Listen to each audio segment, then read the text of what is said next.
Hey, up next on the MARR Army Rock Show, we have got, joining us now, Rich Hall. He is from Follow No One. They've got a new single out right now entitled Fear No Evil, and they're kind of a multinational band that I'm sure Rich is going to tell us about. Rich, welcome to the show. Hey, thanks for having me on. Hey, it's our pleasure to have you. Now, I kind of introduced you as a multinational band, so kind of tell us a little bit more about the project, introduce us to your partner, and how you two formed as kind of a duo. Sure, yeah, man. We're international. I'm in the United States, and I'm in Colorado, and our guitar player, the co-founder of the act, is in Lisbon, Portugal. And actually, the way we met was just by chance. I was recording it in Kansas City and just doing a solo project, and actually the engineer took off with the music. So I was right in the middle of all that, and then I got an email from Pedro. He found me on the internet somewhere. I can't even remember where. But he was working on a song, and he said, "Hey, man, I've heard you sing. I'd like to see if you would be interested in working on this song with me."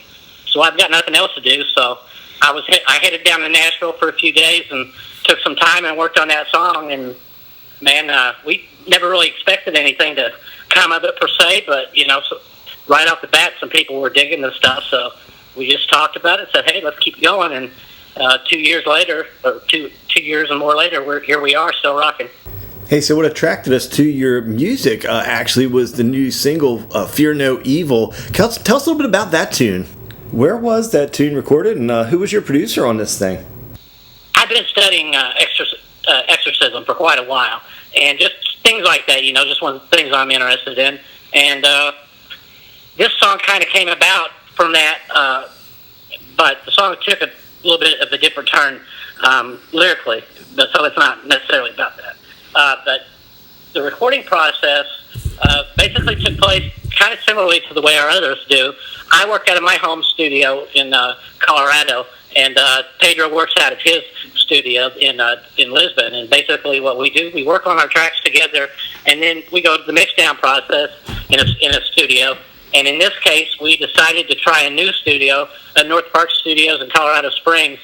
I just wanted to get familiar with some of the people around here, and that guy was top-notch, the guy that owned that, Jared Headley. And we went in there and mixed that thing down, and man, it turned out to be a great, great track for us. Probably our heaviest track of all that we've recorded so far. But we got people that listen to us. They vary from just traditional rock all the way to the real heavy stuff. So we wanted to give some of that to the fans that are digging that into the spectrum of rock.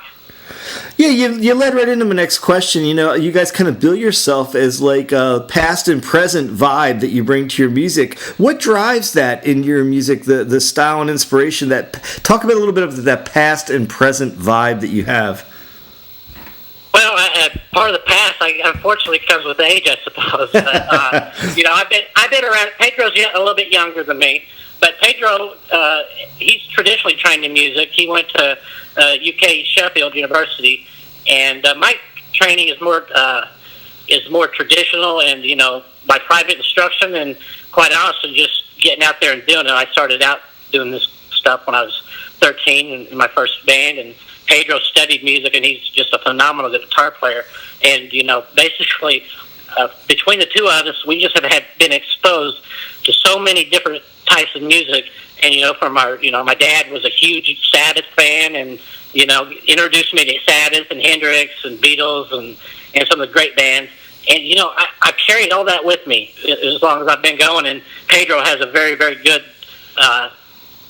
collection of influences as well, not only rock, but we bring things from other genres, classical, and some of the things that if it fits in the song and it makes the song work better, there's no telling what you might hear in our music. The song "Fear No Evil," the message in the song, I'm curious about. The one lyric I was really drawn to, where you wrote, "The people you think you can trust are not even people at all." Tell me a little bit more about that. Well, there's the kind of I don't know if you will, a shaded view of some spiritualism, I suppose. It's not really all that complex, but because some of this is fantasy too. Songs are kind of like cartoons, man. You can do whatever you want to.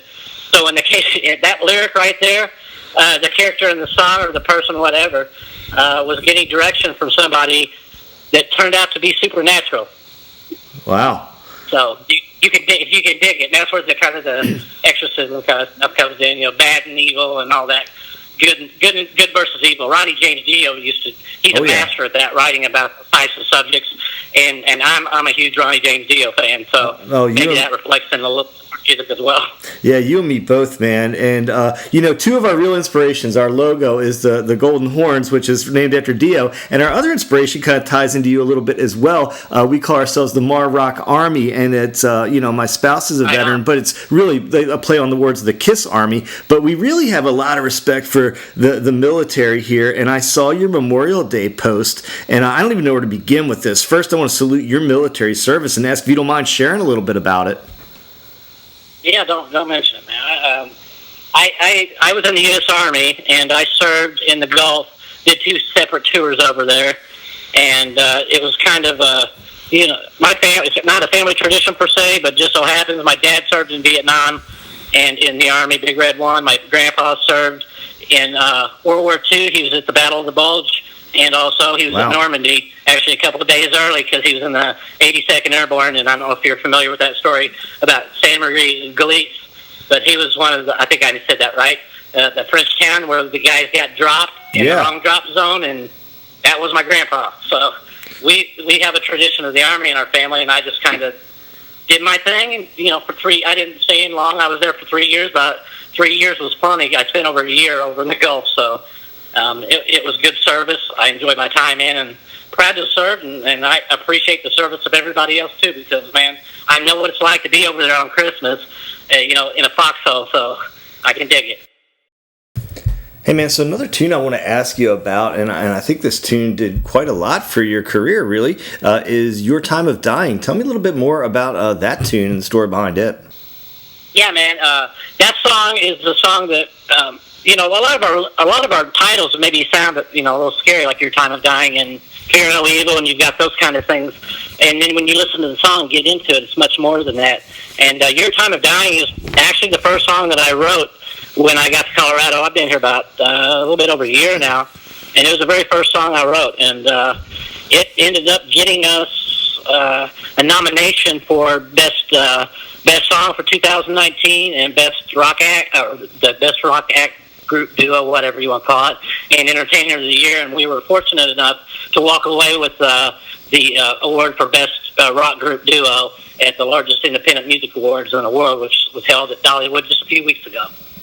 Congratulations on that. And I saw the posts out there. Folks should check out the Follow No on Facebook. You got a lot of cool videos out there.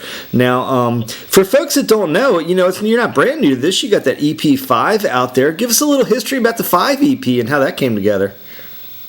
Yeah, 5, that basically started with, like I was telling you earlier, when our first song that we did was Guardian Angel, and I released that as a single, and we kept releasing singles. We released approximately 3 singles, I believe, and man, we just kept we got more fans interested, and so finally we just decided, hey, let's go ahead and add a couple more tracks, and let's put an EP out, and we dropped that. Actually, it was supposed to drop on September 1st, 2017, and my son was born on that day. So I said, you know what, man? In this case, we're not supposed to be anywhere where we're under contract or anything. I don't know that everybody will be too mad if we wait a week. We push it off and hit that, and then we did a follow-up to that right in the next spring, I'm Afraid of Americans, the David Bowie cover, which really did well for us. And that's kind of when our sound, you'll hear a departure from our sound in 5, and from that, and then going on forward to the new music. But 5 was a blast to do, and we finished that off in Kansas City at WM Soundland. So I always like to give a shout out to the people I work with. So anyway, yeah, that's. Yeah. So you mentioned this a little bit earlier. You started kind of early. Now, how long have you been a singer, and what was kind of your first foray into, if you will, the professional music world? Well, I wouldn't say professional music, but the first foray was when I was 9. I was Tom Sawyer in a musical. I had one of those kind of stage moms, if you will, starting out, and then she kind of pushed me into performing, and really, being a musician, an actor, or anything you do like that, at the end of the day, for some people, if you're going to be a front man or a singer in a rock band or something like that, it helps to be to love to perform. And you know what? I got it then, and then moving on, I was kind of like, man, I don't want to do this anymore. I want to be cool and be in a rock band. And it happened, and then I stuck with that, you know, and then got in the Army and did my thing for a while, and then came back to this after. But maybe one day I'll tell you a story about how I really got here, and when we have more time. But well, I think some folks are going to know this. Talk to us a little bit. You're out there in Colorado. What about hopes for some live shows? Do you have anything live on the schedule in the near future? It's probably tough with your partner being overseas there, I guess. Well, it is, and it isn't. Pedro comes over here every now and then. But with being an international act, since we do not have I don't have Sony or UMG or Warner or anybody like that, supporting us, then it makes it that much more difficult because it has to be a larger type of gig for us to make that happen. Going forward to the end of the year, we have no plans on any live work now, but I would hope to see some in 2020. And by all means, if duty calls, as they say, or the opportunity presents itself, man, I'll be on a plane tomorrow to go wherever to play. I just love being with, playing live is probably one of the greatest parts about being a musician, just back to the performing thing. I just love it, and I love the people. And it shows, when you have an artist that really doesn't dig their fans, they can say it all day long, but you can tell. But I seriously and honestly do, and that's, you talked about my videos on Facebook and Instagram and stuff earlier. I do that a lot, and that's just because I like to keep in touch with people and talk to them. So, hey, one last thing before we let you go here. Can you maybe give us a little glimpse into the future, crystal ball? What are you working on now? Do you have any special songs or anything you can, just give us a little bit of a leak of a preview, like what we might expect coming out next? Well, some of that has to do with my with my manager, but we do have a song, and I have a song that I wrote specifically for military, and we have that song. We're going to be putting it out just for a day on Veterans Day this year. I'm going to be giving that song to whatever programs and media want to play it, and also then making it available to our fans. So if you've got something planned for Veterans Day and you need a song, I'd be happy to send you a copy. This thing is it's basically a collective of my grandfather's and my dad's perspective on our service, and it's called Coming Home, and it's great. It's a great song. And then beyond that, October 30th, we have a new single coming out. So this is kind of the song I was referring to just a moment ago. It's kind of a special, and I never released it to the public. I'm not sure what I'm going to do with it in the end, but for now, it's what it's about. It's about veterans and soldiers and paying my respects to them.